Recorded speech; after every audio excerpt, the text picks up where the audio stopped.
Tom worked the bellows, blowing air into the fire until it glowed a fierce yellow. Beside him, his dad hammered at a long piece of metal. He moved quickly, holding the piece in a pair of pincers. Sparks flew with every clang.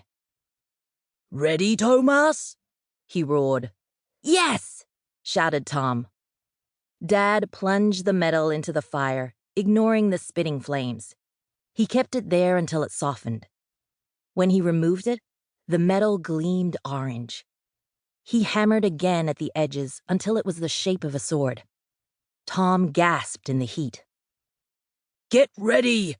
Dad warned. He lifted the sword and sank it deep into a water trough. There was a ferocious hiss. Steam filled the room, and the water bubbled and spat.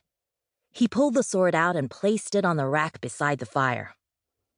"There," he said, wiping his forehead. "We'll let that temper, and then it will be ready to polish. Good work, son." Tom grinned.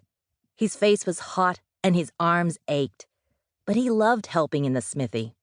He loved working the forge and the way he and Dad turned lumps of ugly metal into tools or horseshoes or swords. Now Dad looked at the rack, where 8 swords lay ready, and nodded in approval. "Time for lunch." Dad prepared some food, and Tom laid the table, finishing just as Mom arrived from the marketplace. "Goodness, look at you," she scolded. "Covered in soot in my lovely kitchen. Shoo!" "Sorry," said Dad. "Come on, let's get cleaned up." He squeezed past Mom, giving her a big kiss and smearing soot over her face. She spluttered. "Out, out, or you'll be eating with the pig." Laughing, they went to the water pump to wash, then came back and sat down. "How is the marketplace?" asked Dad, taking a large bite from a huge piece of bread. Mom sighed. "Quiet. King Godfic has raised the grain tax again. Mildred Foxton says it's because of dragons burning the crops." Dad grunted. "Maybe he just wants more money to add another tower to his palace."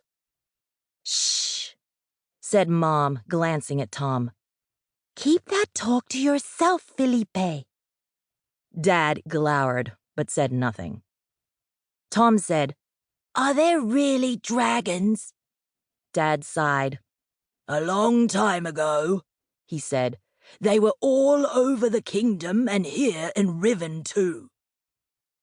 "They were terrible," said Mom. "Enormous. And they breathed fire. It was a wild time." "But that was centuries ago," said Dad. "There hasn't been a dragon in Riven for 1,000 years." Tom frowned. "If there aren't any dragons, then why do we make dragon swords?" "The king insists, in case they ever come back." Dad shrugged. "Which is good news for us. Business is poor. The gold from this order will pay for food until spring comes." He finished his lunch. "Let's push on, Thomas. Captain Hawk wants to collect the swords tomorrow." The forge had cooled, but after walking in the chilly winter air outside, it still seemed incredibly hot. Dad brought the swords down from the rack. They were black with rough edges. Tom and Dad got to work. Tom sharpened the blades with a special grinding stone that spat sparks, scraping away the rough edges until the swords were smooth and sharp. The metal had a strange swirling pattern, like oil. Dad said it was because of the secret ingredients he mixed into the ore, making them not just any swords, but dragon swords, able to cut through a dragon's hide. Tom placed each sword carefully back on the rack. But as he reached for the last one, he glanced at the forge and gasped.